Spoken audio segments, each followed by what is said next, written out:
Ori often came to the little lake behind his grandmother's house. It was hidden, quiet, and always turned golden purple at sunset. But today, something was different. The wind barely moved, yet a sound floated through the air. Not birds, not insects. A soft hum, low and slow, almost like a song. He walked closer to the water's edge, listening. That's when he saw it. A small stone, glowing gently with a pale blue light, resting right at the shoreline. Ori crouched down and picked it up. The hum grew clearer. "Take me to where light first meets water," whispered a voice, not from around him, but from inside the stone. Ori gasped. He nearly dropped it. But the stone felt warm, like the hand of someone who'd known him forever. He looked back at the lake. Its surface shimmered, and suddenly, he didn't see himself anymore. He saw a different boy, in a long cloak, standing in a glowing forest, with trees made of starlight and shadows dancing beneath violet skies. Ori blinked. The image vanished. The hum faded, but the stone was still in his hand, and it shivered again. The next morning, Ori woke before the sun. He didn't know why. The stone hadn't spoken again. It just pulsed gently under his pillow, like it was dreaming. Still, his feet moved on their own, out of the house, down the hill, and back to the lake. But when he got there, the water was gone. Not dried up. Not empty. Gone. In its place was a path made of smooth stone, stretching into a forest that had never been there before. The air smelled different. Warmer. Sweeter. The colors around him were softer than real life, like they'd been painted by light. He stepped onto the path. The moment his bare foot touched it, the pebble in his pocket glowed brighter. Then, far ahead in the forest, something called to him. It wasn't a voice. It was a kind of silence. A hush so deep it pulled him forward. He followed it. And then he saw it. A massive tree standing in the middle of a clearing. Its bark shimmered like bronze, but across its center ran a jagged golden scar, glowing like sunlight. Ori stood in front of it, heart pounding. The scar pulsed. Once. Then again. Suddenly, the golden line split open, like a door. And from inside, wind rushed out, carrying not air, but music. Soft, strange, and full of longing. Ori stepped closer. The pebble in his hand vibrated. "Inside," said the voice. "Step inside." So he did. And the door closed behind him.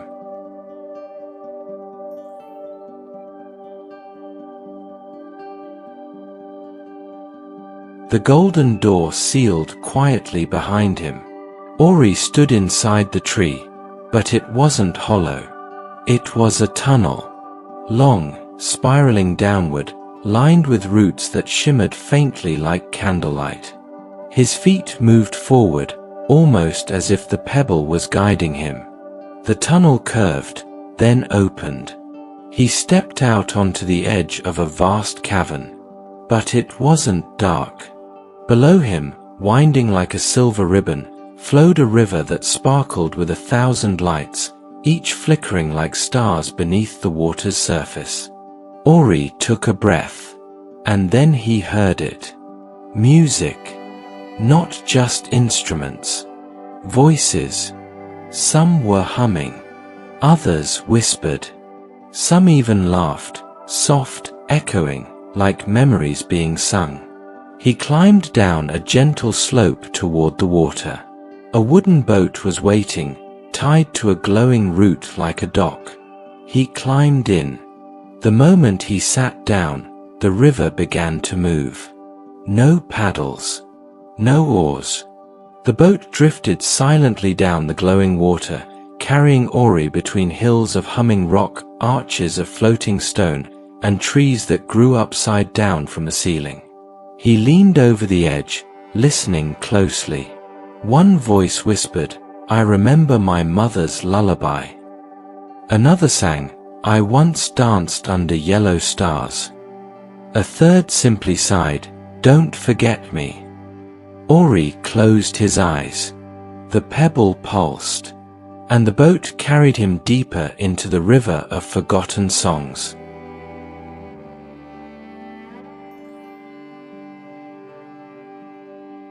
The boat drifted to a stop, not at a dock, but at a patch of moss shaped exactly like a footprint. Ori stepped out. The moment his feet touched the moss, he felt it, vibration, as if the ground was humming under his toes. He followed a winding path lined with smooth stones until he reached a village. But there were no people, only shoes. Boots, sandals, sneakers, slippers, some big, some tiny, walking around on their own. They had no legs, but they moved as if they did. Some danced, some marched, some shuffled like they were sleepy. All of them seemed alive. One pair of red boots stopped in front of Ori and gave a polite bow. Then, without a word, it turned and started walking away. The pebble in Ori's pocket pulsed once. He followed. The red boots led him past a shoe fountain, yes, made entirely of clogs, past a swing set operated by bouncing baby shoes, and finally stopped at a little bench made of shoelaces. Ori Saturday. Across from him, a pair of tall brown boots stood still. And then, somehow, they spoke. Not with words, but with rhythm. Tap, tap, shuffle, tap tap tap, slide. It was like a dance language. Ori watched carefully.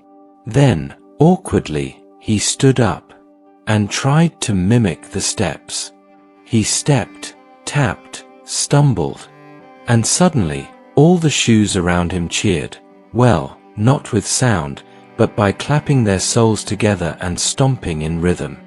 "Well done," the pebble whispered. "To move forward here, you must learn to follow." Ori laughed. For the first time since his journey began, he danced.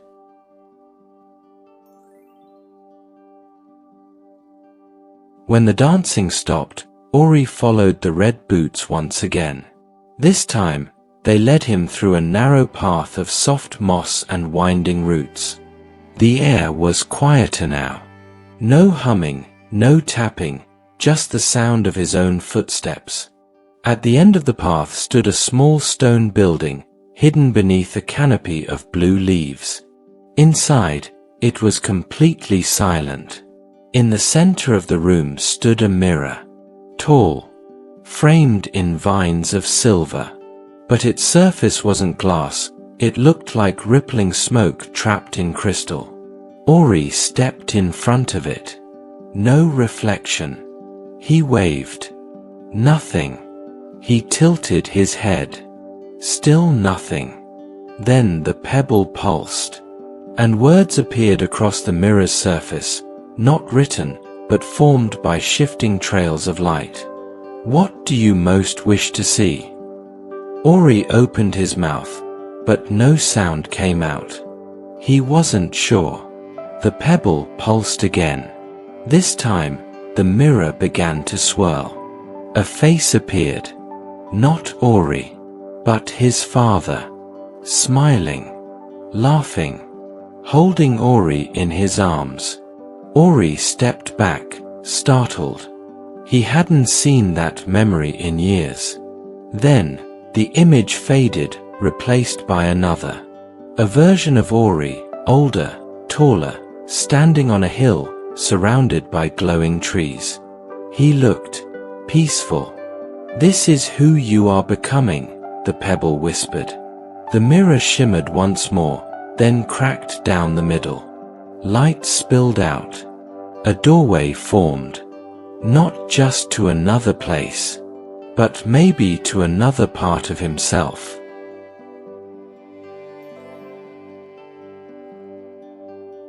Ori stepped through the mirror's light and found himself standing on a hilltop.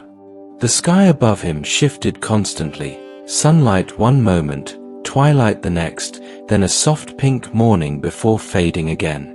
It was like time couldn't decide what it wanted to be.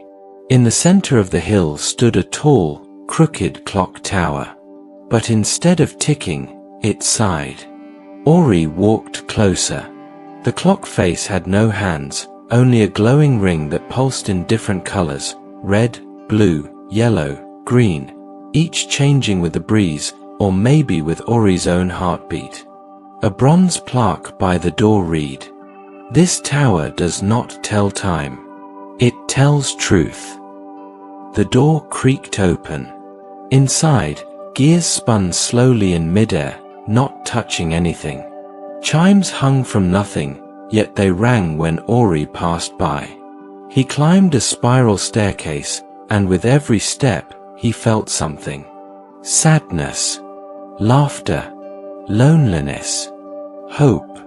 The walls shimmered with light that changed based on what he felt.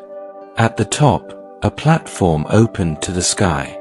Floating there was a pendulum made of mist and music, swinging gently. The pebble in his hand warmed. Then the pendulum stopped. A soft voice echoed, not from the tower, but from deep inside Ori's heart. "Which feeling do you carry with you?" Ori didn't speak. He simply closed his eyes and let himself feel. The pendulum began to move again.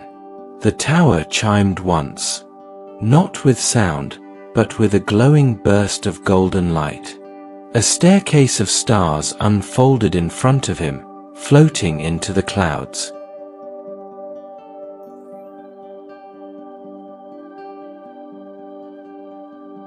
Ori stepped off the starry staircase into something impossibly still. A garden floating in the sky. There was no ground, no walls, just soft air beneath his feet, like walking on thick petals.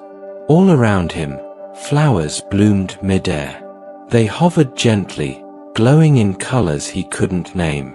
Some shaped like bells, others like spinning stars, and some like tiny open hands. But they didn't rustle. They didn't sway. They whispered. Soft, breathy voices filled the garden. Each flower murmured a name, a moment, a memory. My first snowfall. The scent of my mother's scarf. The sound of my brother's laugh when we raced the wind. Ori spun slowly, amazed. Then one of the flowers drifted closer and brushed his shoulder. And suddenly, he remembered something he hadn't in years. A rainy morning. His hand in his father's. Running barefoot through puddles and giggling. The garden lit up. Dozens of flowers floated toward him. Each time one touched him, a memory bloomed in his heart. He laughed, then cried, then laughed again. You are almost ready, the pebble whispered. One more path remains. Ahead of him, a glowing vine unfurled into a bridge, twisting upward into clouds that shimmered gold. Ori took a breath and stepped forward. Ori climbed the glowing vine bridge that wound through clouds like a spiral of light. The higher he went, the quieter the world became, until there was nothing but the sound of his breath and the faint hum of the pebble in his hand. Then, he stepped onto a platform made of starlight. Above him stretched a sky deeper than any night, yet glowing from within, filled with symbols, constellations, and swirling memories painted in light.